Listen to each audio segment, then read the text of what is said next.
Good morning. I'm really excited to be here today with Representative Bill Ramos from the 5th Legislative District to interview him about the newly formed Latino Democratic Caucus.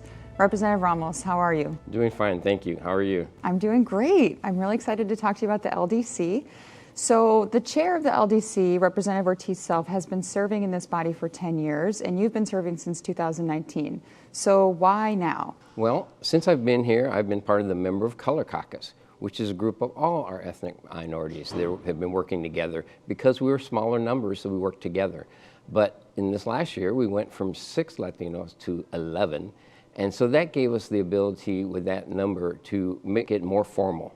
But all of us here have always been working on issues that are important to our community. And now we're just be stronger because we have better representation, more representation in the House and Senate.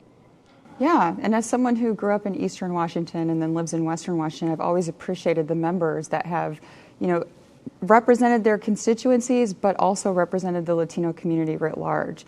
So tell me, as the vice chair of the LDC this year, what are some of your expectations for the caucus? Well, I'm just bringing a stronger voice of all the Latinos across the state, because there are a lot of Latinos across the state on both sides of the mountains.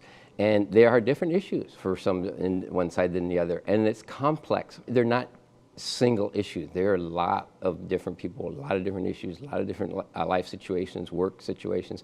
So there's just a lot of different things we need to bring to the forefront and work for those issues to better them for our communities. Representation is very important, and we want to let people see the diversity within our own Latino caucus here and all the different voices we can represent, and they can see people that are active in their community, which we want everybody to be more active in their community, get their voices heard so people can work on the issues that they care about most. And we do have a wide variety of issues within our own Latino community that we need to work on.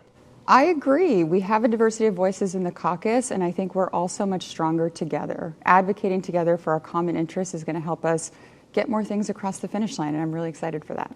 Absolutely. That is the main thing of why we became a more formal caucus, because we can work with more strength and unity. And, we've had an informal caucus since the first Latina was here by herself, and because we're always working on issues for our communities, and we've just grown stronger, more formal, and now we can really speak and represent our people, and they can see what's happening and what's coming, and get them more involved. Because when they see that when you get involved, you get results. That's what's going to bring our folks all working together for their communities. So to that end, I think we have a lot of eyes on us, right? I know my mom is following the Latino Democratic Caucus and really excited to see more representation growing in the House of Representatives.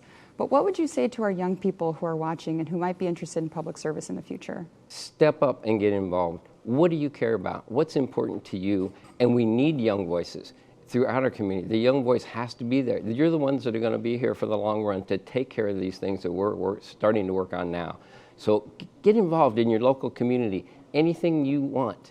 It can be very small. It could be your neighborhood.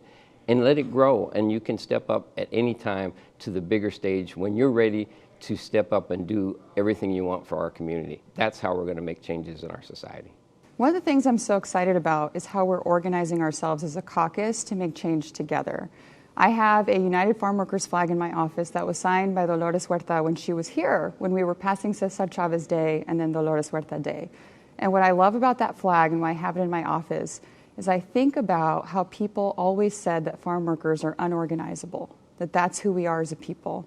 And that hits home for me because my parents were farm workers, but it's just not true. We can do that. We can organize ourselves. We can organize farm workers. We can organize our community. We can organize as representatives of the people. And that's what we're doing here. So I guess I just want to encourage everyone and say, sí se puede, and yes, we will. Absolutely. Sí se puede. It's been what we've said as a people for a long, long time. And we'll continue saying that. And the more we get organized, the great part is, the more we will get organized, because people will see that. They'll see the examples of the folks that step forward. They'll know that if they work towards something, they can get it done. And that's what's important, and that's the message we have to share and the example we have to show so that people will come together, get involved, and step up, and let's get this work done. Well, thank you for your time, Representative Ramos. It's an honor to serve with you and other members of the LDC in this body. There's a million ways to serve. I started out as a staff member in the other chamber, and I know that we have opportunities not just here in the legislature, but throughout our communities, and I hope that people will see the LDC as an example of how you can serve and find a way to serve in their own way.